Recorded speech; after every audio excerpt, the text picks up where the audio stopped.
Assalamualaikum warahmatullahi wabarakatuh. Alhamdulillah. Wassalatu wassalamu ala rasulillah. Segala puji dan puja kehadirat Allah subhanahu wa ta'ala. Juga salawat dan taslim kepada Nabi besar Muhammad sallallahu alaihi wasallam. Lanjutkan bahasan pada buku Minhajul Muslim yang ditulis oleh Syekh Abu Bakar Yazair rahimahullah. Dan kita masih dalam bab kriminal dan hukum-hukumnya. Dan yang terakhir kita sudah sempat bahas tentang materi keempat, diyat, yaitu harta yang diberikan kepada pemilik darah atau korban. Jadi kalau seseorang membunuh orang lain, maka keluarga yang jadi korban punya hak untuk mendapatkan diyat. Dan nanti itu sudah kita pelajari berapa diyatnya, kan kita sebutkan kembali, kita review lagi. Kalau membunuh jiwa harus bayar berapa, atau kalau tidak sampai mati, tonjok giginya jatuh, matanya rusak, jarinya patah, semua itu ada hukuman diyatnya. Ada hukuman diyat yang harus dibayar oleh pelaku. Dan itu Allah sebutkan dalam surah An-Nisa ayat 92. Ini saya reviewkan dulu supaya tidak hilang begitu saja informasi yang lalu. Yaitu firman Allah SWT An-Nisa 92, A'udzu billahi minasyaitonir rajim, wa diyatun musallamatun ila ahlihi illa an yasaddaqu. Serta membayar diyat yang diserahkan kepada keluarganya si terbunuh, kecuali jika mereka bersedekah atau membebaskannya dari pembayaran diyat. Jadi wali orang yang dibunuh, misalnya si A membunuh si B, keluarganya si B punya hak mendapatkan diyat, kecuali mereka memaafkan, ya. Atau kalau terbunuh jiwanya, mereka bisa menuntut kisos, yaitu si pelaku dibunuh, bisa dibunuh pelakunya, atau mereka mendapatkan diyat, denda yang dibayar, ya. Kemudian bisa juga mereka memaafkan, ya. Atau terjadi kisos, dibalas hal yang sama. Dan Rasulullah SAW bersabda berhubungan dengan masalah itu, man qutila lahu qatil fahuwa bi khairin nadharain imma yufda wa imma yuqad. Orang yang menjadi waris seseorang yang terbunuh mempunyai dua pilihan, yaitu diberikan diyat, diambil dendanya, atau menuntut kisos, dipenggal juga si pelaku pembunuhan. Diyat ini dibayarkan kepada orang yang diyat diwajibkan kepada orang yang membunuh orang lain, baik langsung ataupun karena salah satu sebab. Jadi bukan karena tidak sengaja, tapi memang dia menjadi penyebab terbunuhnya orang tersebut. Ini sudah kita bahas tentunya, dan diyat itu akan gugur dari seseorang, dari bapak yang memukul anaknya atau ibu, karena orang tua tidak punya kewajiban membayar diyat, ya. Baik itu ayah atau ibu memukul anaknya dengan tujuan mendidik misalnya, ya, sehingga terbunuhlah anak tersebut, atau seorang penguasa yang memukul seorang rakyat dengan tujuan mendidik, bukan menyiksa, tapi ternyata kemudian orang itu meninggal dunia, atau seorang guru yang memukul muridnya dengan tujuan mendidik, kemudian muridnya tersebut meninggal karenanya dan dia tidak ada niat sama sekali untuk membunuh. Ya, kemudian ketentuan tersebut berlaku jika mereka tidak memukulnya secara berlebihan atau tidak melampaui batas toleransi. Kita sebutkan secara global sekarang tentang diyat, jumlah diyatnya. Kalau diyat jiwa, seseorang membunuh orang lain, maka wajib membayar 100 ekor unta kepada keluarga yang terbunuh, atau senilai dengan 1000 mithqal, atau ukuran kurang lebih 4,25 kilogram emas. Ya, jadi kalau 1 kilonya misalnya 500 juta, ya, kalau 1 gram 500.000 berarti 500 juta 1 kilo. Kali 4 berarti 2 miliar. Tambah lagi seperempatnya 425, ya, 4 atau 425 berarti 2 miliar 250 rupiah. Ya, kalau sekarang kalau kita nilai emas seperti itulah kurang lebih, atau senilai dengan 100 ekor unta, atau bisa dalam bentuk dirham, 12.000 dirham, atau kurang lebih senilai dengan 35,7 kilo perak, ya. Atau bisa diganti dengan 200 ekor sapi, atau 2.000 ekor kambing. Jika pembunuhan tersebut termasuk pembunuhan yang disengaja, maka diatnya diperberat. Di mana dari yang 100 ekor unta itu, bahwa yang 40 ekornya harus unta yang hamil. Supaya bisa produksi lagi, gitu kan. Yang 60-nya unta biasa. Sedang jika pembunuhannya tersebut pembunuhan karena kesalahan, maka diatnya tidak diperberat sebagaimana disinyalir oleh Rasulullah SAW, yang artinya ketahuilah bahwa pada pembunuhan yang tidak disengaja dihukum dengan cambuk, tongkat atau batu, maka di dalamnya terdapat diat yang diperberat, yaitu sebanyak 100 ekor unta. Di mana 40 ekor darinya adalah thaniyah, unta yang memasuki tahun ke-6, hingga bazil am atau unta memasuki tahun ke-9 dan mulai tumbuh gigi taringnya. Dan unta yang 40 ekor tersebut semuanya harus sedang hamil. Ini tentu hadis diriwayatkan oleh Ibnu Majah dan Abu Daud. Kemudian juga ada dalil yang menyebutkan 12.000 dirham atau senilai dengan tadi 35,7 kilogram perak, itu juga bisa digantikan dengan itu. Yang kedua, diat anggota tubuh. Jadi kalau diat anggota tubuh ini seperti hilangnya akal karena rusaknya akal itu. Dipukul bagian kepala, geger otak, gila misalnya. Hilangnya pendengaran karena tiadanya dua telinga, dipotong kupingnya. Orang memotong kuping orang lain. Atau penglihatan, kena rusaknya dua mata, dicungkil matanya atau dibutakan, dikenakan api dan seterusnya atau ditusuk. Yang keempat, hilangnya suara karena terputusnya lidah atau dua bibir. Biasanya ada orang gitu, karena jahat, dia hukum orang lain dengan cara tarik lidahnya, potong bibirnya sehingga nggak bisa lagi suara. Atau yang kelima, hilangnya penciuman karena terpotongnya hidung. Yang keenam, hilangnya kemampuan seksual karena terpotongnya kemaluan laki-laki, atau remuknya kedua biji pelirnya, ya. Atau orang berbuat jahat begitu, mungkin dipukul, mungkin dipotong. Yang ketujuh, hilangnya kemampuan berdiri atau duduk karena remuk atau patahnya tulang punggung. Semua poin di atas tertera dalam surat Amr bin Hazm yang ditulis oleh Rasulullah SAW. Pada hidung terdapat diat, pada lidah terdapat diat, pada kedua bibir terdapat diat, pada dua buah pelir terdapat diat, pada kemaluan laki-laki terdapat diat, pada tulang punggung juga terdapat diat.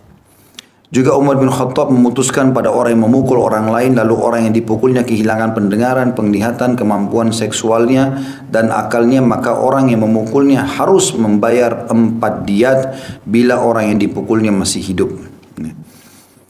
Diat anggota tubuh wanita adalah separuh dari diatnya anggota tubuh laki-laki. Adapun diat luka, jika diat wanita mencapai sepertiga diat laki-laki, maka ia berhak menerima separuh dari diatnya laki-laki. Sedangkan jika diat lukanya kurang dari sepertiganya, maka ia berhak menerima diat yang disamakan dengan luka laki-laki. Kemudian juga ada diat yang wajib dibayar separuh dari tindakan pidana, seperti kalau misalnya dua mata, berarti dua-duanya harus dibayar, ya. Kemudian kalau satu mata berarti setengah diatnya. Kalau dua kuping berarti lengkap diatnya. Kalau satu kuping berarti setengah saja diatnya. Begitu juga tangan, kaki, bibir, seterusnya. Semua ini akan termasuk. Kalau dua-duanya berarti kena diat utuh. Kalau satunya saja berarti kena setengahnya. Nah, diatnya itu adalah disebutkan 10 ekor unta. Ya. Berdasarkan sabda Nabi SAW tentang masalah jari-jari, orang mematahkan jari orang lain, dia tu asabi al-yadaini war rijlaini sawa asyaratun minal ibli li kulli isba'. Sesungguhnya diat jari-jari kedua tangan dan jari-jari kedua kaki adalah sama, yaitu 10 ekor unta pada tiap-tiap jarinya. Hadis ini sahih diriwayatkan Tirmidzi nomor 1391. Sedangkan diat gigi, kalau seandainya orang jatuhkan gigi orang lain, adalah 5 ekor unta. Berdasarkan sabda Rasulullah SAW yang ditujukan kepada Amr bin Hazm, wa fis sinni khamsu minal ibil. Diat itu adalah hukumannya 5 ekor unta. Ya, jadi kalau jari-jari satu jarinya 10 ekor unta. Berarti kalau 10 jari yang dipukul, diremukin, dirusak, dipotong, berarti dia dapat ya 100 ekor unta, gitu kan? Mirip dengan korban jiwa. Kalau orang dibunuh tadi 100 ekor unta. Kalau gigi, satu giginya kalau ditonjok jatuh misalnya 5 ekor unta. Jadi kalau antum mau cepat kaya, ya bisa nyumbangkan giginya kepada orang-orang yang nonjok-nonjok. Ya. Atau jangan melakukan itu kalau antum si pelaku, tidak usah. Saya sudah berapa kali bilang, jangan pernah berantem sama orang. Bukan keperkasaan dengan menunjukkan gulung baju, ayo kita tonjok-tonjokan berantem, bukan begitu. Bahkan kata Nabi SAW, "Laisa sur'atu bil ghadab." Bukan keperkasaan dilihat daripada sombongnya orang itu. Ayo kita berantem, pukul-pukulan, tonjok-tonjokan, bukan itu. Tapi sur'a itu keperkasaan dinilai man malaka nafsu indal ghadab, yang bisa mengontrol emosinya. Diajak bertengkar, dicuekin aja. Anggap antum tidak pernah dengar perkataannya dia. Semua perkataan yang tidak enak sampai ke kuping kita, anggap nggak pernah antum dengar. Ya, seperti pepatah mengatakan, anjing bergonggong kafilah berjalan. Ya, orang mau ghibah, orang mau fitnah, biarin aja. Biarin dia dengan alamnya, nggak usah layani. Teriak-teriak kau pengecut, ya sudah, nggak apa-apa. Menurut dia kan belum tentu, gitu kan? Kita nggak usah terpengaruh dengan perkataan. Makin orang ajak kita emosi, jangan dilayani. Kecuali kita diserang, berbeda. Saya sudah pernah kasih solusi pekan yang lalu ya. Andai saja kita diserang oleh orang, pernah ada sahabat mengatakan, ya Rasulullah, kalau ada perampok mau mengambil harta saya, dia sudah mau rampas, dia sudah serang saya. Kata Nabi SAW apa? Qatilhu, perangi orang itu. Sekarang kau lawan dia. Kalau kau lagi diserang, lawan. Kalau aku membunuhnya ya Rasulullah, kau tidak berdosa. Kalau aku dibunuh ya Rasulullah, kau mati syahid. Kalau diserang, kalau enggak udah biarin aja. Kalau cuma kata-kata biarin aja. Bahkan antum terima transfer pahala itu. Ya. Terima, bagus. Senyum-senyum saja. Oh, pahala hajinya. Nah, oh, pahala sholat. Enak. Apa cuma tuping kita sabar dikit, tidak apa-apa. Ya. Saya banyak dengar kadang-kadang ada orang cerita ini cerita tuh memburukin judul-judul tidak baik di YouTube, saya senyum saja. Pahalanya enak sekali. Saya tinggal senyum saja. Ini udah banyak pahala yang disiapin buat saya ini. Bagus. Saya tetap aja ceramah, nggak usah peduli. Dia juga habis kata-katanya nanti kan. Ya usah. Dan antum harus tahu satu hal kaidah hidup. Biar kita jaga diri kita menjadi orang yang terbaik, tetap ada orang yang tidak suka. Nggak ada orang di muka bumi ini semuanya orang suka sama dia, nggak ada. Loh kok bisa Ustaz? Nabi-nabi aja begitu? Saya tanya, Rasulullah SAW semua orang suka di Madinah waktu itu? Enggak. Bahkan ada kelompok namanya munafik sangat benci. Nabi ngomong apa dibantah sama dia. Nabi bilang, ayo kita berperang Tabuk. Ini Muhammad ngapain ngajak-ngajak orang perang musim panas? Gitu loh. Ini Nabi digituin. Apalagi kalau cuma saya sama antum. Biasa itu orang bisa gitu. Tapi orang yang menyakiti orang beriman, orang-orang munafik memang. Memang seperti itu. Jadi kita sudah coba jaga, tetap aja. Sampai hari ini Abu Bakar sama Umar, hampir satu Iran orang Syiah caci maki Abu Bakar sama Umar. Satu Iran itu, hampir satu Iran. Berapa juta jiwa itu. Bahkan mereka anggap itu ibadah. Sekarang orang-orang Houthi di Yaman, orang-orang Syiah di Yaman, mereka bilang kita akan terus perangi Saudi. Dan mereka bilang bukan kita perangi Saudi. Ada di layar TV-nya mereka sekarang di Yaman itu orang-orang Syiah itu. Dan itu di live kan. Dan itu dia bilang, kayak ulamanya dia, kita akan terus memerangi Abu Bakar sama Umar. Sampai bendera Syiah menghancurkan mereka dan begitu. Abu Bakar sama Umar, orang sudah mati. Dan Abu Bakar sama Umar ini di kalangan sahabat saja nggak ada yang berani ngomong. Karena dianggap ini sahabat Rasulullah, mertua Rasulullah. Ini anak baru lahir kemarin, udah mulai ngomong begitu-begitu. Langsung pernah ditanya Aisyah radhiyallahu anha, wahai ummul mukminin, seorang tabi'in bertanya, bagaimana pendapat anda dengan orang cerita-cerita buruk tentang Abu Bakar sama Umar? Karena di zaman Ali bin Abi Thalib sudah mulai keluar kelompok Syiah tuh. Cerita Abu Bakar Umar begini, Abu Bakar Umar begini. Sudah meninggal mereka. Tentu kalau Umar hidup hilang semua lehernya nih. Udah dikisos, tapi subhanallah begitu. Kata Aisyah radhiyallahu anha, saya tidak melihat kecuali Allah menginginkan tambahan pahala buat Abu Bakar sama Umar. Kadang-kadang ada pahala di situ. Ya? Tidak semua pahala untuk mendapatkan cuma dengan sholat, dengan ibadah, tapi dengan gangguan orang juga. Semua nabi-nabi begitu. Bahkan kata Nabi SAW, ketahuilah orang yang paling berat cobaannya para nabi-nabi. Nabi diutus sama Allah, malaikat Jibril turun, masa dia mengatakan pembohong, penyihir, pendusta, macam-macam cacian kepada Nabi SAW. Nabi sabar saja. Dilempari batu, macam-macam cobaannya. Lalu kata Nabi SAW, lalu datanglah orang-orang setelah nabi-nabi itu, yaitu orang yang paling dekat imannya sama para nabi. Kalau antum sudah berada di jalan yang lurus, mulai banyak orang yang lemparin antum batu, mesti dengan kata-kata pun, dengan cacian, berarti antum sudah sampai pada level iman itu, di mana cobaan itu sebenarnya untuk meninggikan derajat. Ya, harus difahami poin ini. Jadi tidak usah kita membalas itu. Tidak usah kita membalas. Biar dia ajak berantem, biar aja. Saya sudah bilang, biar dia berantem sama tembok. Biar dia caci maki tembok, pohon, tinggalin saja. Tidak usah hiraukan. Nanti habis sendiri kata-kata. Dan Allah punya cara menghukum dia. Kalau kita hukum dia kecil. Tapi kalau Allah yang hukum, itu luar biasa. Bisa Allah pelintir ulat saraf lehernya, keseleo, keceklik, mati, jatuh. Mau apalah istilahnya, banyak. Jalan keseleo kakinya, bengkak. Ya, Allah tahan, berikan masuk di kantong air seninya, batu, nggak bisa kencing, nggak bisa ini, macam-macam. Allah bisa lakukan. Jadi nggak usah dilayani itu teman-teman. Apalagi selain dosa ada bahaya diat ini. Ya, bayar. 1 jari antum harus bayar 10 ekor unta. Ya, 1 gigi 5 ekor unta. Dan itu ditarik dalam semua anggota tubuh itu. Berarti 1 mata 5, 2 mata 10 ekor unta. Ya, kemudian kita masuk ke sijaj dan luka. Ini yang kita lanjutkan pada siang ini ya. Sampai sini bahasan kita kan? Ya. Ada sedikit bahasan tentang sijaj. Sijaj ini pengertiannya adalah luka pada kepala atau muka.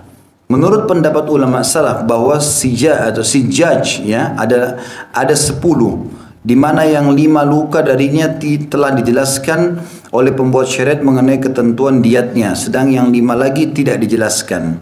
Nanti akan kita paparkan itu ya. Hukum sijaj itu sendiri. Adapun hukum yang berkenan dengan kelima sijaj yang diatnya telah dijelaskan oleh Allah SWT sebagai berikut. Mudihah. Apa itu mudihah? Luka yang memperlihatkan tulang. Diatnya 5 ekor unta. Ya. Jadi kalau ada orang memukul lengan misalnya, atau ini kelihatan sampai tulangnya orang itu, kelihatan tulangnya dia, kena sampai ke tulangnya, maka berarti diatnya 5 ekor unta. Berdasarkan sabda Nabi SAW, fil mawadhihi khamsu minal ibil. Pada mudhihah itu terdapat sebanyak 5 ekor unta. Hadis ini diriwayatkan oleh Abu Daud nomor 4566, Tirmidzi 1390, An-Nasai 4852 dengan sanad yang baik. Yang kedua yang sudah dijelaskan oleh Allah SWT adalah melalui lisannya Nabi Muhammad SAW, hashimah. Atau hashimah ini yaitu luka yang mematahkan tulang. Kalau tadi sampai memperlihatkan tulang saja, ini sampai patah tulangnya. Diatnya adalah 10 ekor unta. Ya, biasa dalam ilmu bela diri ada yang mata-matain tulang orang. Ya, itu kalau dalam medan perang segala macam menghadapi musuh yang layak untuk dilawan atau orang perampok yang menyerang kita berbeda. Tapi kalau berantem aja nggak boleh, gitu kan? Diatnya adalah 10 ekor unta. Berdasarkan keterangan yang dituturkan oleh Zaid bin Thabit radhiyallahu anhu, Inna Nabiya sallallahu alaihi wasallam aujaba fil hashimati 10 minal ibil. Sesungguhnya Nabi SAW telah mewajibkan pada hashimah yaitu 10 ekor unta. Hadis ini riwayatkan Baihaqi jilid 8 halaman 82, Ad-Darul Qutni jilid 3 halaman 201 dan Abdul Razzaq jilid 9 halaman 307 dan sanadnya sahih tersambung kepada Zaid bin Thabit radhiyallahu anhu. Yang ketiga yang sudah dijelaskan yang ada sijajnya atau sijaj munakkilah. Munakkilah yaitu luka yang memindahkan tulang dari tempat asalnya. Jadi tadi yang pertama mudhihah yang kelihatan tulang. Itu walaupun di jari ya. Misalnya orang ambil silat diiris, terus kelihatan tulangnya orang itu. Udah cukup itu masuk dalam mudhihah yang pertama tadi. Dia harus bayar 5 ekor unta. Kalau sampai patah tulangnya, walaupun cuma jari ini, tidak usah kita bayangkan tulang-tulang besar. Ini aja dipatahin sama dia, itu udah cukup, harus bayar 10 ekor unta. Kemudian munakkilah adalah memindahkan tulang dari tempat asalnya. Ya, diseret, dipaksain keluar dari tempatnya, ya. Diatnya 15 ekor unta, sebagaimana disebutkan dalam surah Rasulullah SAW yang ditujukan kepada Amr bin Hazm radhiyallahu anhu, wa fil munaqqilati 15 minal ibil. Pada munaqqila terdapat 15 ekor unta.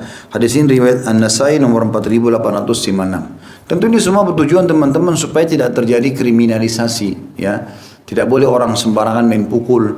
Itu termasuk tawuran-tawuran, premanisme. Ini semua nggak boleh. Tidak ada haknya dia. Gara-gara bela sekolah ini, gara-gara bela kampung ini, lalu berantem, tonjok-tonjokan sama orang. Ini semua nggak boleh. Nggak ada haknya. Nggak ada udzur syar'inya untuk itu. Ya. Nah, ini termasuk fitnah. Masuk dalam hadis Nabi SAW, kalau terjadi fitnah, maka patahkanlah pedang-pedang kalian, duduklah di rumah-rumah kalian. Tidak boleh ikut-ikutan.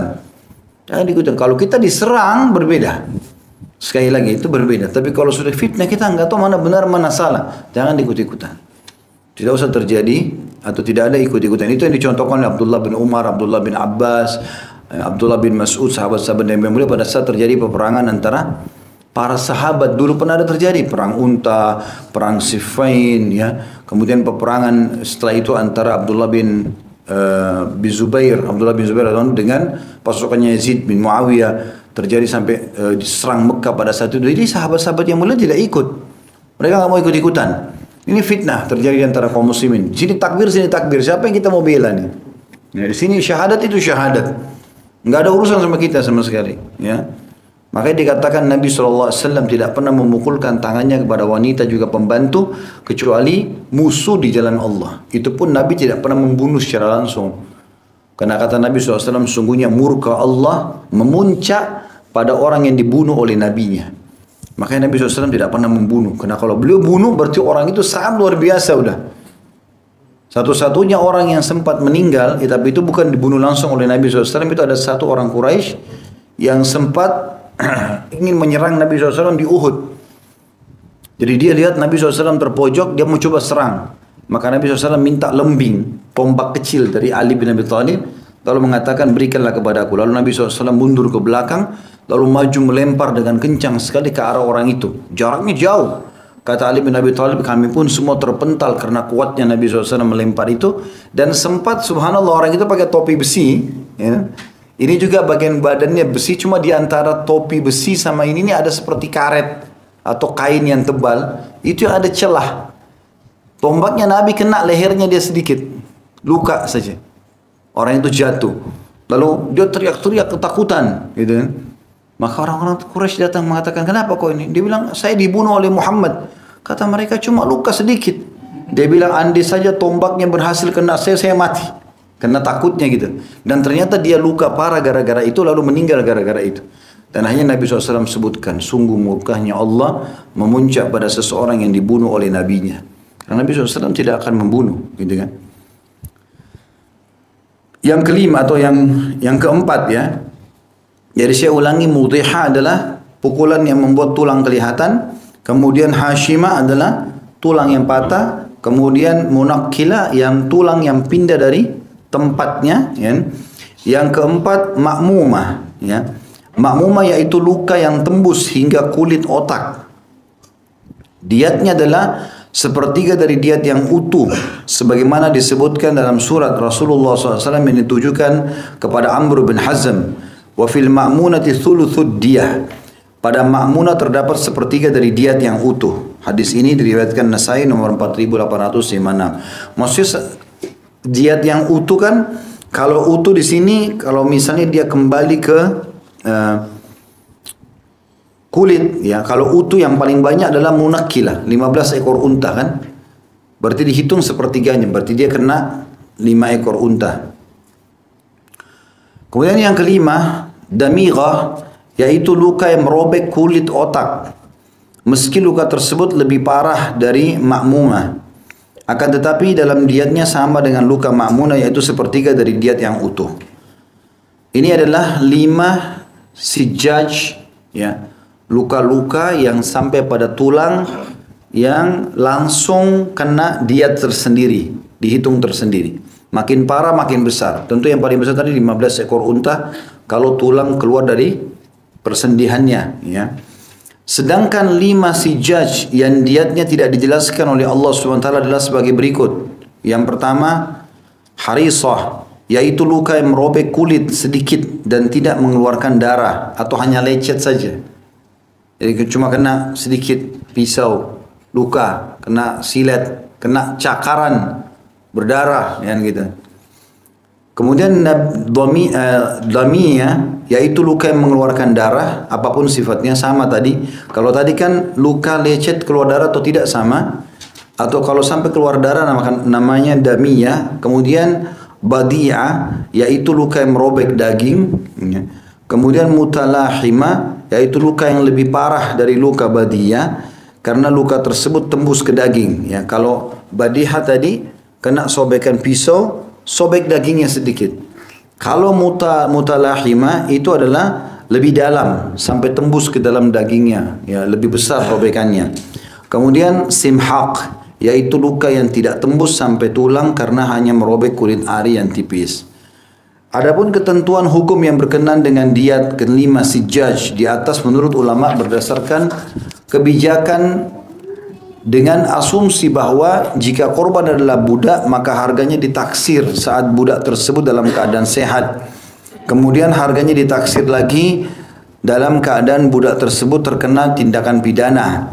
Tetapi telah sembuh. Selanjutnya perbedaan harga pada 2 kali taksiran tersebut dinisbatkan terhadap harga budak tersebut pada saat sehat. Jika selisih harganya ialah 1/6, maka diatnya 1/6 dari harganya. Jika selisih harganya adalah 1/10, maka diatnya adalah 1/10 dari harganya dan seterusnya. Jadi kalau misalnya budak yang melakukan itu ya, tapi kalau orang normal utuh diatnya. Tapi kalau budak maka dinilai, ditaksir nilai budak itu berapa nilainya.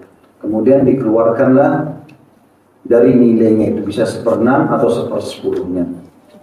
Standar termudah di dalam menetapkan diat dari kelima sijaj di atas khusus dewasa ini ialah menjadikan mudhiha sebagai tolok ukur atau barometer, di mana dalamnya diat ialah 5 ekor unta. Jadi kelima sijaj di atas dianalogikan dengannya, sehingga jika diat sijaj ialah 1/5 dan diat mudhiha 1/5 dari diat mudhiha, maka diat sijaj tersebut ialah 1 ekor unta. Lalu jika diat sijaj tersebut adalah 1/3 dari diat mudhiha, maka diat sijaj tersebut ialah 3 ekor unta dan seterusnya. Dengan demikian semua luka pada tubuh dianalogikan kepada mudhiha dengan bantuan dokter ahli. Jadi kita lihat tadi mudhiha itu adalah bagian yang pertama ya. Tadi di halaman sebelumnya 1120. Mudhiha adalah standarnya 5 ekor unta. Ya, 5 ekor unta. Kalau seandainya ada orang yang melakukan sobekan tangan, ya, sobekan tangan misalnya, atau tadi goresan, keluar darah dan seterusnya, maka itu diambil barometernya dari mudhiha, 5 ekor unta, kemudian dia dibagi lagi 1/5. Jadi artinya 1 ekor unta dikeluarkan setiap luka tergantung daripada parah atau tidaknya luka tersebut. Kalau hanya goresan saja berarti dia 1 ekor unta. Nah ini menandakan teman-teman 1 ekor unta pun mahal ya. Berarti mencoret saja dengan silet tangan orang itu sudah cukup 1 ekor unta. Itu nilai terkecil 1 ekor unta itu berarti 1/5 dari mudhiha. 1/5 dari mudhiha. Kalau lebih besar lagi maka dia bisa sampai kepada 1/3-nya mudhiha. Kayak tadi kalau sudah sampai tembus ke dagingnya, sobek ya, maka itu bisa 3 ekor unta. Ya, diambil 3 ekor unta dari 5 ekor tersebut sebagaimana dijelaskan di sini. Poin B-nya tentang masalah luka atau jirah. Angka 1 di poin B ini, jirah ialah luka pada anggota tubuh yang selain kepala sama muka. Kalau tadi itu semuanya sijaj itu ya, yang disebutkan di sini khusus luka di muka sama kepala ya. Tadi saya cuma kasih contoh-contoh kalau tangan. Khusus tadi sijaj yang tadi ada 5 ekor unta, ya, 10 ekor unta, 15 ekor unta itu kalau muka ke atas. Ini saja daerah kepala ke atas ya. Kalau ada orang yang menobek kelihatan tulangnya, ada orang yang merusak bagian sampai kepala, ini yang dimaksud dengan sijaj tadi. Kalau poin B adalah luka-luka selain dari wajah dan kepala ya. Jadi 10 poin tadi, 5 yang sudah disebutkan dalam syariat, yaitu mudhiha, luka yang sampai memperlihatkan tulang, pokoknya muka sampai kepala. 5 ekor unta. Kalau sampai mematahkan tulang, ya tulang apapun, maksudnya di bagian wajah, ya, maka itu berarti kena 10 ekor unta. Kalau sampai memindahkan dari tempatnya, ruasnya, maka 15 ekor unta. Kalau yang lain-lainnya ini seperti misalnya menyobek kulit sedikit bagian wajah ya, sengaja dicoret ya. Kemudian mengeluarkan darah dan seterusnya tadi ya, menyobek bagian daging, kemudian menembus sampai daging itu robek atau putus ya. Kemudian juga tulang ya, tembus sampai tulang dan menyobek kulit ari, semuanya itu berarti kena dari 1/3 atau 1/5 dari jumlah diat yang mudhiha. Mudhihatnya 5 ekor unta yang tadi sampai memperlihatkan tulang. Kalau selain wajah dan kepala namanya jirah. Jirah ialah luka pada anggota tubuh yang selain kepala sama muka. Hukum jirah sendiri, diat pada luka yang menembus perut hingga 1/3 dari diat secara utuh. Sebagaimana hal tersebut disebutkan dalam surat yang ditujukan kepada Amr bin Hazm, wa fil jaifati thuluthud diyah. Pada luka yang menembus perut atau kepala terdapat 1/3 diyah. Hadis riwayat Nasai 4856. Diat pada luka yang mengakibatkan patah atau retaknya tulang rusuk adalah 1 ekor unta. Jadi ini selain kepala sama wajah ya. Kalau sampai tulang rusuknya yang ditonjok patah, ini berarti 1 ekor unta, 1/3 diat maksudnya. Diat pada luka yang mengakibatkan patah atau retaknya tulang sikut, tulang betis atau tulang lengan ialah 2 ekor unta. Sebagaimana ditetapkan berdasarkan ijma atau kesepakatan para sahabat. Selain luka tersebut di atas, maka diatnya ditetapkan berdasarkan kebijakan dengan mengkiaskan atau analogikan luka pada mudhiha supaya lebih mudah ya. Tentu mudhiha tadi luka yang kelihatan sampai tulang di bagian wajah atau kepala, itu 5 ekor unta, itu tolok ukurnya sehingga dilihat kadar besar atau kecilnya dari luka yang ada. Yang difokuskan di dalam ijma ulama adalah tentang yang sering dilakukan, patahnya tulang sikut, patahnya tulang betis, juga patahnya tulang lengan ya. Ini akan didenda dengan 2 ekor unta. Sedangkan kalau orang mematahkan tulang rusuk maka 1 ekor unta. Selebihnya ya, maka itu dikembalikan ke keputusan hakim. Yang penting analoginya diambil dari mudhiha 5 ekor unta. Itu standar maksimal, kemudian diukur tergantung daripada keputusan hakim, dilihat kadar berat atau ringannya luka tersebut. Poin terakhir dalam masalah bab ini yaitu poin F-nya, dengan apakah jinayat atau tindak pidana dibuktikan. Jika tindakan pidana tersebut selain pembunuhan, maka ia dibuktikan dengan salah satu dari 2 pembuktian, yaitu pertama, pengakuan pengaku. Kalau ditanya, kamu tonjok orang ini? Iya. Kamu pukul orang ini? Iya. Kamu patahin tulangnya? Iya. Pengakuan dia tidak butuh saksi. Siapapun yang datang membuat pengakuan maka tidak butuh saksi. Berarti dia wajib di sini kena diat ya. Atau kesaksian 2 orang saksi yang adil, atau ada 2 orang yang menyaksikan dia melakukan perbuatan tersebut. Jika tindakan pidana tersebut berupa pembunuhan, maka ia dibuktikan dengan pengakuan pengakunya atau kesaksian 2 orang saksi yang adil, atau dengan sumpah jika di dalamnya terdapat keraguan karena adanya permusuhan nyata di antara korban dengan tersangka.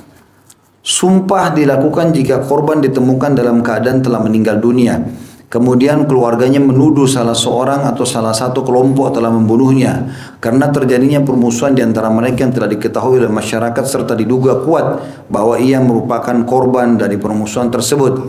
Atau sebenarnya tidak ada permusuhan di antara korban dengan tersangka, akan tetapi seorang saksi bersaksi bahwa korban dibunuh oleh tersangka. Hanya saja karena tuduhan itu dihukumi tidak sah, kecuali dengan kesaksian dua orang yang adil, sehingga kesaksian satu orang tersaksi atau tersebut, satu orang saksi tersebut di atas dianggap lemah dan membutuhkan penguat, yaitu sumpah. Ahli waris korban dari kaum laki-laki bersumpah sebanyak 50 kali yang dibagi di antara mereka semua atau sesuai dengan besarnya warisan mereka. Bahkan tersangka betul-betul telah membunuh korban. Jika mereka mau bersumpah, maka mereka berhak atas darah tersangka. Lalu dilakukanlah kisos terhadap tersangka atau mereka diberikan diat. Jika salah seorang dari mereka menolak bersumpah, maka hak mereka menjadi gugur, dan sebagai penggantinya tersangka harus bersumpah sampai 50 kali untuk mereka, dan tersangka dibebaskan dari tuduhan. Jadi untuk membuktikan orang ini pelaku kriminal, misalnya dia membunuh orang, tadi kan dia harus kena denda 100 ekor unta ya kalau dia membunuh. Tapi sekarang untuk membuktikan dia bagaimana caranya? Harus ada dua cara, salah satunya. Yang satu pertama dia mengaku sendiri. Jadi dia harus mengaku memang saya membunuh, misal. Yang kedua ada dua orang saksi yang terpercaya. Memang kami lihat dia membunuh. Dua-duanya kasih kesaksian, dan ini orang terpercaya. Orang dicari informasi memang orang jujur, maka bisa terjadi kisos pada orang tersebut ya. Tapi keadaannya kalau cuma satu orang saksi, kan butuh dua. Bagaimana caranya sekarang? Supaya betul-betul bisa terbukti kalau ini tersangka ini pelaku. Maka satu orang jadi saksi, sudah tinggal satunya. Satunya ini harus diganti dengan sumpah 50 orang keluarganya terbunuh. Jadi keluarga terbunuh siapa? 50 orang siap gak sumpah? Demi Allah memang dia membunuh. 50 orang yang kasih kesumpah. Kalau 50 orang itu memberikan sumpah, itu sama dengan nilai satu orang saksi yang adil. Kalau itu terjadi, maka mereka bisa menuntut kisos, bunuh juga si tersangka, atau mereka berhak mengambil dia 100 ekor unta. Tapi di sini kalau seandainya ada salah satu dari 50 orang keluarganya menolak untuk sumpah cuma 49, gagallah hak mereka. Tetapi belum lepas si tersangka dari hukuman sampai dia juga bersumpah 50 kali. Dia mengatakan memang demi Allah saya tidak membunuh, demi Allah saya tidak membunuh sampai 50 kali. Dengan dia bersumpah itu, maka berarti secara otomatis lepas dia dari tuduhan. Begitu juga halnya dengan orang yang dituduh melakukan satu pembunuhan tanpa adanya permusuhan di dalamnya antara korban dengannya. Maka ia dibebaskan dari tuduhan tersebut dengan bersumpah satu kali. Hal itu sebagaimana disebutkan dalam sebuah hadis sahih bahwa suatu peristiwa pembunuhan dilaporkan kepada Rasulullah SAW, lalu beliau memutuskannya dengan bersumpah seraya bersabda kepada keluarga korban, atahlifuna wa tastahiquna qatilakum aw sahibakum bi aimani 50 minkum, apakah kalian berkenan bersumpah sebanyak 50 kali sehingga kalian berhak terhadap darah pembunuh keluarga atau sahabat kalian? Keluarga korban menjawab, bagaimana kami ini mau bersumpah sedangkan kami belum melihatnya? Maka Rasulullah SAW bersabda, fatubarri'ukumul yahudu 50 yamina. Orang-orang Yahudi pada itu orang-orang tertuduh terbebas dari tuduhan kalian dengan 50 kali sumpah. Mereka berkata, bagaimana bisa kita mengambil sumpah kaum kafir orang Yahudi? Kemudian Rasulullah SAW memberi ke mereka keluarga korban diat dari harta beliau sendiri. Hadis ini riwayat Bukhari nomor 3173. Jadi ini pernah terjadi di zaman Nabi SAW. Itu pernah terjadi, ada satu muslim dibunuh orang Yahudi, tapi nggak ada saksi, nggak jelas gitu. Tiba-tiba orang muslim ini jatuh dan simpang siur beritanya kalau yang bunuh adalah Yahudi. Datanglah satu orang memberikan kesaksian, saya Rasulullah, saya tahu ini ada permusuhan antara Yahudi ini sama saudara kami muslimin, dan pasti mereka yang membunuh, dan yang punya masalah adalah si fulan, orang Yahudi ini. Tapi karena satu saksi nggak cukup, Nabi SAW bilang kepada keluarganya si korban, mau nggak kalian bersumpah 50 kali atas nama Allah supaya kalian bisa mengambil hak kalian, bisa dikisos di Yahudi atau kalian ambil dia denda. Maka orang-orang ini mengatakan, bagaimana kami bersumpah atas nama Allah? Ini bukti keimanan para sahabat ya. Mereka bukan cuma kena fanatik keluarga, Mereka bilang, ya Rasulullah, bagaimana kami sumpah sementara kami nggak lihat si Yahudi ini membunuh. Kalau kami bilang demi Allah memang keluarga kami dibunuh, mungkin salah. Bersumpah atas nama Allah gitu kan, tidak boleh. Maka kata Nabi SAW, kalau begitu, berarti orang-orang Yahudi juga harus sumpah 50 kali. Kalau mereka sumpah atas nama Allah 50 kali, mereka tidak melakukannya, maka berarti mereka bebas. Orang itu bebas dari tuduhan kalian. Maka kata para sahabat ini, ya Rasulullah, bagaimana kami bisa percaya sumpahnya Yahudi, orang kafir? Maka Nabi SAW membayar sendiri dari hak beliau 100 ekor unta kepada si muslim ini. Dan ini termasuk keputusan pemerintah, ya. Kalau seandainya tidak jelas siapa di antara masyarakat ini yang menjadi permasalahan, tidak jelas, tidak ada saksi segala macam, pemerintah nggak boleh membiarkan begitu saja atau menahan siapa begitu saja dengan zalim, tidak jelas. Maka pemerintah membayar di sini. Nabi SAW membayar dari hak beliau sendiri 100 ekor unta kepada keluarga si mayit tadi. Nah, kepada keluarga si mayit. Baik, sampai sini ada pertanyaan? Sambil nunggu pertanyaan, saya akan masuk ke materi selanjutnya ya. Silakan ditulis berhubungan dengan masalah anggota badan tadi. Sekarang kita perlu masuk juga ke masalah ada perbuatan-perbuatan kriminal tertentu yang punya hukuman khusus. Dan ini lebih berat daripada hukuman yang lainnya tadi. Ketentuan hukuman, pasal ke-11, ketentuan hukuman dalam kurung badaniyah. Berdasarkan syarak, badaniyah maksudnya badan. Ya, tangan dipotong bagi pencuri, cambukan, ya. Berdasarkan syarak atau hudud. Atau syarak itu maksudnya syariat Allah SWT, ya. Materi pertama tentang had khamar, cambukan bagi had itu hukuman yang menghukum fisik ya. Hukuman minuman keras ya atau khamar. Poin hanya pengertian had dan khamar sendiri. Had ialah larangan mengerjakan sesuatu yang diharamkan oleh Allah Subhanahu wa taala melalui perantara pemukulan dan pembunuhan. Jadi yang dimaksud dengan had-had Allah adalah hal-hal yang diharamkan Allah, yang diperintahkannya supaya dijauhi dan tidak mendekatinya. Jadi sama tadi misalnya orang membunuh kan tidak boleh dalam Islam kecuali udzur syar'i di medan perang atau orang ini diserang tiba-tiba gitu kan. Kalau tidak maka dia kena denda tadi 100 ekor unta. Itu namanya hududnya Allah, batasan yang Allah sudah tentukan. Sementara khamr, sedangkan yang dimaksud dengan khamr ialah semua jenis minuman yang memabukkan. Sebagaimana sabda Nabi SAW, kullu muskirin khamr wa kullu khamrin haram. Setiap yang memabukkan adalah khamr dan setiap khamr adalah haram. Hadis ini riwayat Muslim nomor 2003. Perhatikan sabda Nabi SAW, semua yang memabukkan berarti makanan kah, minuman kah, ya, hirupan udara kah, yang memabukkan semua masuk dalam kategori ini. Jadi tidak harus cairan, tidak harus bir, whisky, bisa ganja, daun ganja, serbuk, ya, narkotika, heroin, semua masuk dalam ini. Ini semua masuk dalam istilah ini. Ya, sebagaimana saya ceritakan juga yang lalu itu, apa itu lem yang di, ya. Ebon. Alhamdulillah saya nggak tahu namanya. Tapi ada orang rumahnya begitu tahan mobil saya, bukan tahan mobil, pas pulang dari pengajian Senin malam joglo, mau jalan ada orang lambat jalannya. Saya nggak tahu, rupanya ikhwan yang setir mobil bilang sama saya, itu lagi mabuk. Mana orang mabuk jalannya biasa? Itu di tangannya ada lem tuh, dihirup-hirup. Untuk apa? Itu bikin mabuk. Dia bilang itu yang paling murah kalau mau mabuk. La haula wala quwata. Paling murah masuk ke neraka. La haula wala quwata illa billah. Baik, poin B-nya, hukum khamr. Khamr hukumnya haram. Baik sedikit ataupun banyak. Sedikit saja ataupun banyak sama.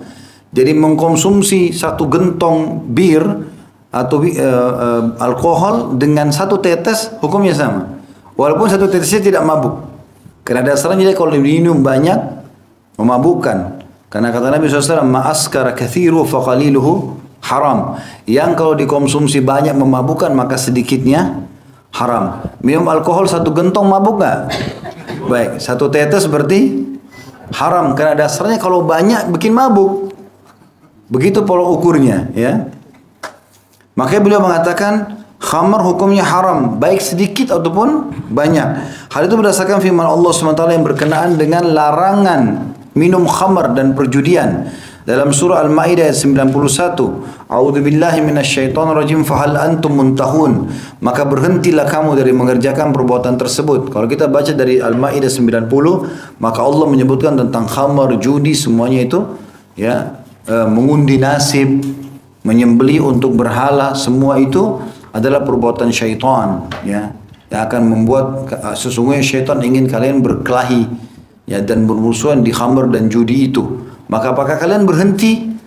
Ayat ini Al-Maidah 90-91 adalah dalil yang mengharamkan secara mutlak semua yang berjenis khamar. Karena pada saat itu sahabat memecahkan kendi-kendi khamar mereka sehingga jalan-jalan Madinah basah dengan khamar, dan mereka mengatakan sesungguhnya telah diharamkan khamar dan Allah jadikan setara dengan syirik.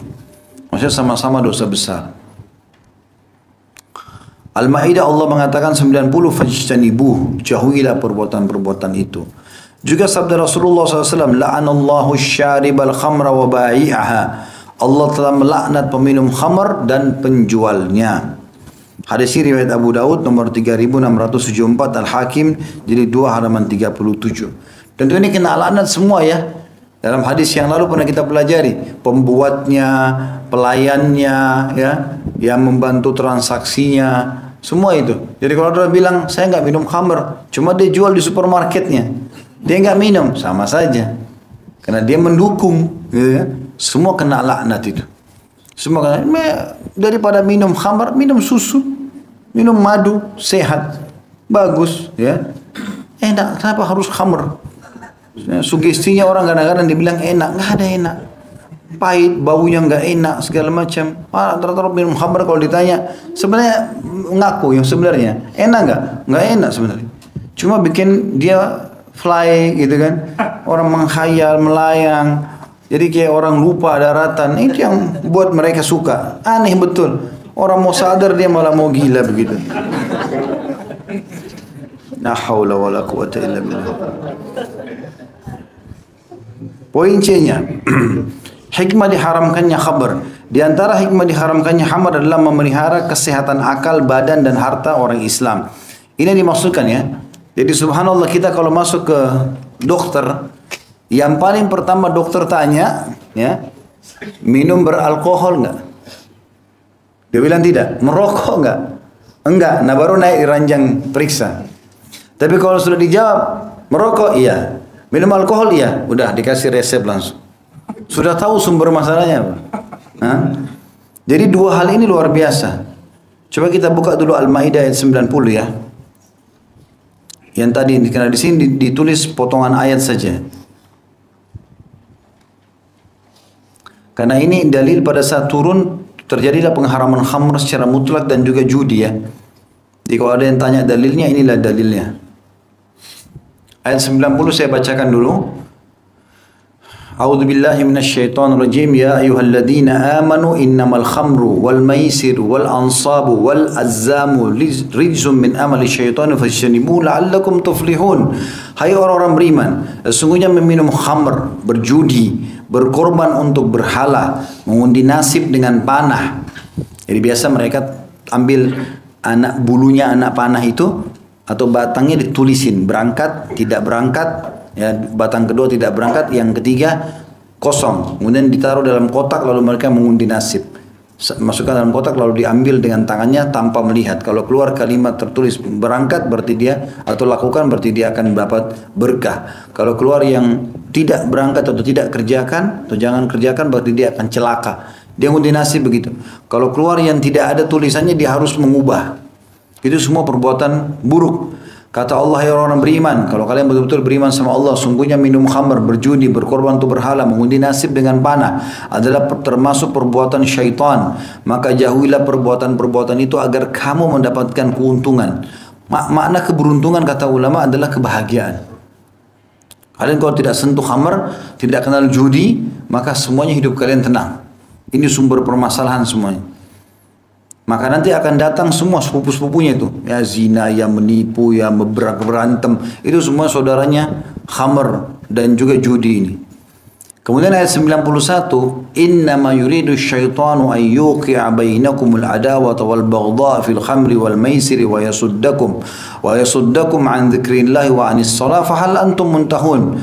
Sesungguhnya syaitan itu bermaksud hendak menimbulkan permusuhan dan kebencian di antara kamu lantaran meminum khamr dan berjudi itu, dan menghalangi kamu dari mengingat Allah dan sembahyang atau salat, maka berhentilah kamu ya dari mengerjakan perbuatan itu. Kemudian kita lanjutkan satu ayat lagi. Ayat 92, wa atiullaha wa atiur rasul wa hdzaruu fa in tawallaitum fa'lamu annama 'ala rasulina al-balagul mubin.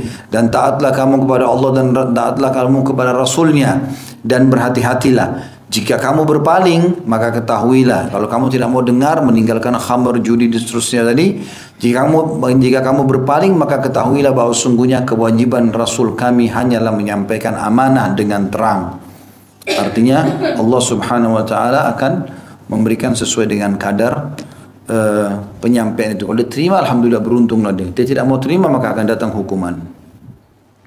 Poin D-nya, hukuman bagi peminum khamr. Adapun hukuman yang ditentukan terhadap peminum khamr yang dibuktikan melalui pengakuan pengakunya, jadi kalau dia mengaku sendiri minum khamr atau kesaksian dua orang yang adil, adalah dicambuk punggungnya sebanyak 80 kali cambukan jika pelakunya orang yang merdeka. Sedangkan jika pelakunya seorang budak, maka punggungnya dicambuk sebanyak 40 kali cambukan. Jadi setengah orang yang bebas. Berdasarkan firman Allah Ta'ala dalam surah An-Nisa ayat 25, A'udzu billahi minasyaitonir rajim. فَعَلَيْهِنَّ نِصْفُ مَا عَلَى الْمُحْصَنَاتِ مِنَ الْعَذَابِ Al-ayat. Maka atas mereka separuh hukuman dari hukuman bagi wanita-wanita mereka atau wanita-wanita merdeka yang bersuami. Budak laki-laki dikiaskan kepada budak perempuan. Jadi di sini dalam An-Nisa 25, budak wanita diberikan setengah siksaan wanita yang merdeka kalau mereka berzina, kalau mereka mabuk. Begitu juga dengan budak laki-laki dikiaskan dengan itu atau dianalogikan.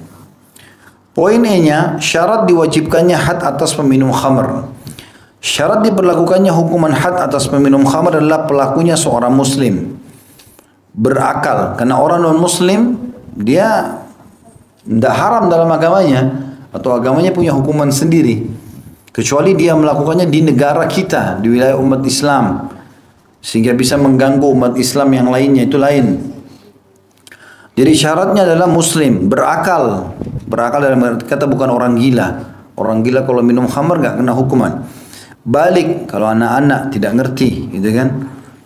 Kemudian perbuatan tersebut dilakukan menurut kehendaknya, bukan paksaan, bukan diintimidasi, atau bukan ditipu. Ada juga orang ditipu, dikasih di minumannya narkotika atau apa, dia tidak tahu, dia tidak sadar, itu tidak kena hukuman.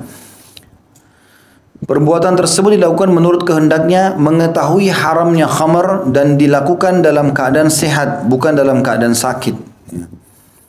Itu bukan berarti bahwa had gugur dari orang sakit. Had tidak gugur dari orang sakit, melainkan pelaksananya ditangguhkan hingga sembuh. Dan jika telah sembuh, maka hadnya pun dilaksanakan terhadapnya. Kalau ada orang sakit tapi dia minum khamr, di sini tetap dia kena, tetapi kenanya nanti setelah dia sembuh. Itu dia punya utang gitu. Ya. Poin F-nya, tidak ada pengulangan had atas peminum khamr kecuali minum lagi. Jika seorang muslim telah meminum khamr beberapa kali sebelumnya, ya, maksudnya dia pas kepergok, ternyata dia sudah minum beberapa kali, berapa minggu, berapa bulan yang lalu, sudah berulang kali.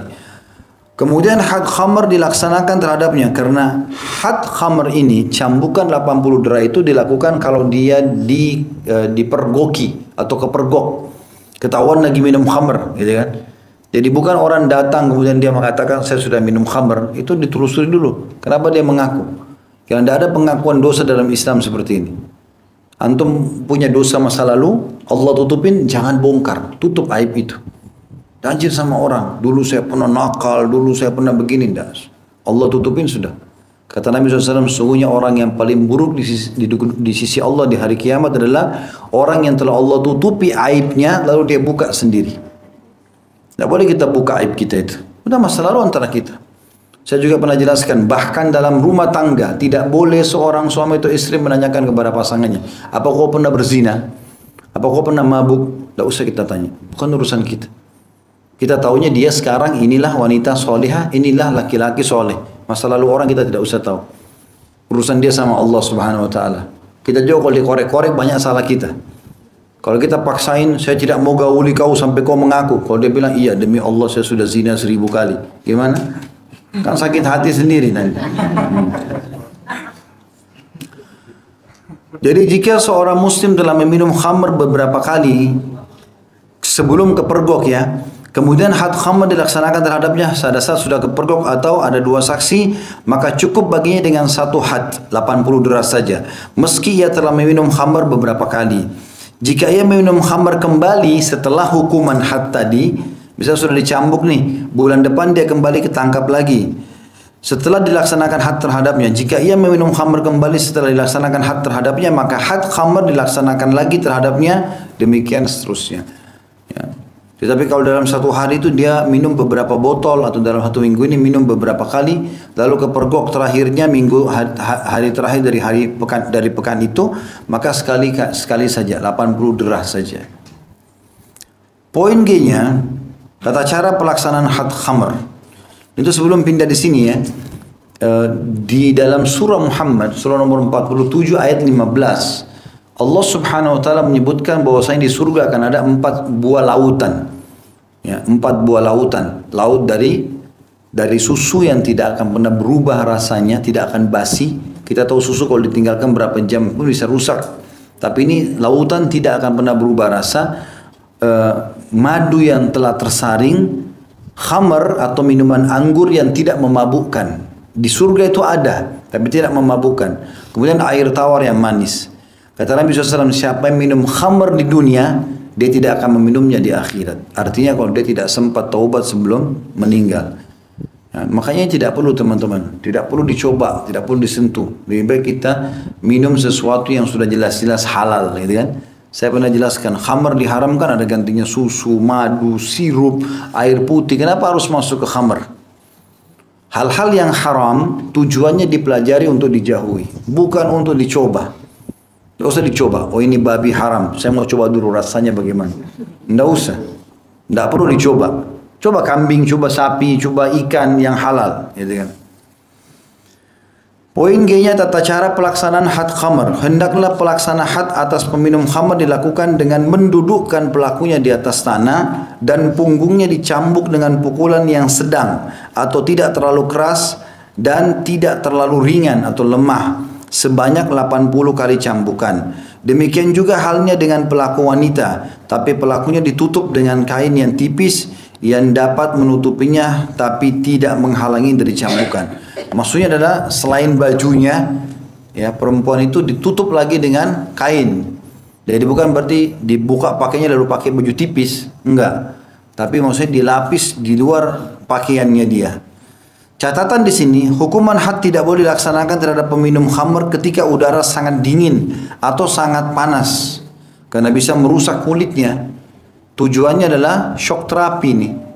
Pukulan kamu salah nih, dicambuk, tetap sakit. Tapi kalau musim dingin atau musim panas sekali, itu bisa merusak sekali, bisa membuat cacat malah, ya, walaupun di punggung. Karena kalau sangat panas, itu mudah kulit itu jadi lembek, ya, dan darah mudah sekali untuk mengalir. Begitu luka sedikit keluar semuanya. Begitu juga dengan kalau dingin mengeras badan.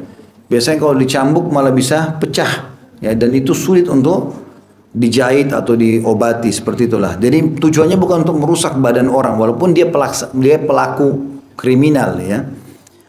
Dikatakan sini tapi ditangguhkan hingga cuaca terasa sedang dan dilaksanakan pada tengah hari. Jika hukuman had tidak boleh dilaksanakan terhadap pelaku yang sedang mabuk, karena orang mabuk tidak rasa sakitnya, gitu kan? Maka harus dia rasakan juga sakitnya supaya dia berhenti. Atau sakit, ditunda dulu sampai dia sembuh. Tetapi pelaksanaannya ditangguhkan hingga pelakunya sadar kembali atau sembuh dari sakitnya. Itu tentang masalah khamar. Kita pindah sekarang ke materi kedua tentang qazf, ya. Qazf adalah menuduh orang lain berzina. Ada orang tuduh orang lain, kamu berzina. Misalnya dia tuduh orang lain. Poin hanya pengertian kadzaf. Kadzaf adalah menuduh berzina. Misalnya salah seorang memanggil orang lain dengan panggilan hai pezina. Atau ia berkata aku melihat ia berzina atau melakukan perbuatan mesum. Baik berzina ataupun sodomi. Poin B-nya hukum kadzaf itu sendiri. Kadzaf termasuk salah satu dosa besar. Sehingga Allah mengkategorikan pelakunya sebagai orang fasik. Kalau kita tuduh orang lain berbuat zina, kita nggak ada bukti, kita dosa besar. Itulah. Menggugurkan keadilannya, jadi tidak boleh lagi diterima kesaksiannya, dan mewajibkan hukuman had atasnya. Dia kena cambukan. Hal itu berdasarkan firman Allah Ta'ala dalam surah An-Nur ayat 4 sampai ayat 5. Tentu ada satu keadaan yang dia tidak apa-apa menuduh ya. Kalau dia jelas-jelas datangkan 4 orang saksi, 4-4-nya menyaksikan orang yang sama di tempat yang sama. Ya, ada sebagian ulama masukkan kategori keadaan yang sama. Jadi kalau dari 4 saksi ini yang satu saksikan hari Selasa, yang satu hari Kamis, nggak diterima kesaksiannya. Kalau 4-4 ini berikan kesaksian yang sama, barulah didirikan had hukuman terhadap orang yang sedang tertuduh berzina itu. Hukumannya kalau dia sudah menikah dirajam, kalau dia belum menikah dicambuk 100 kali dan diasingkan setahun. Tentu setelah ini ada materi ketiga tentang had zina ya. Kita masih masuk had kadzaf dulu, orang yang menuduh dulu. Allah berfirman dalam surah An-Nisa surah An-Nur ayat 4 sampai ayat 5, A'udzubillahi minasyaitonir rajim walladzina yarmunal muhsanati thumma lam ya'tu bi arba'ati syuhada ثم لم يأتوا بأربعة شهداء فاجلدوهم 80 جلة ولا تقبلوا لهم شهادة أبدا وأولئك هم الفاسقون إلا الذين تابوا من بعد ذلك وأصلحوا فإن الله غفور رحيم.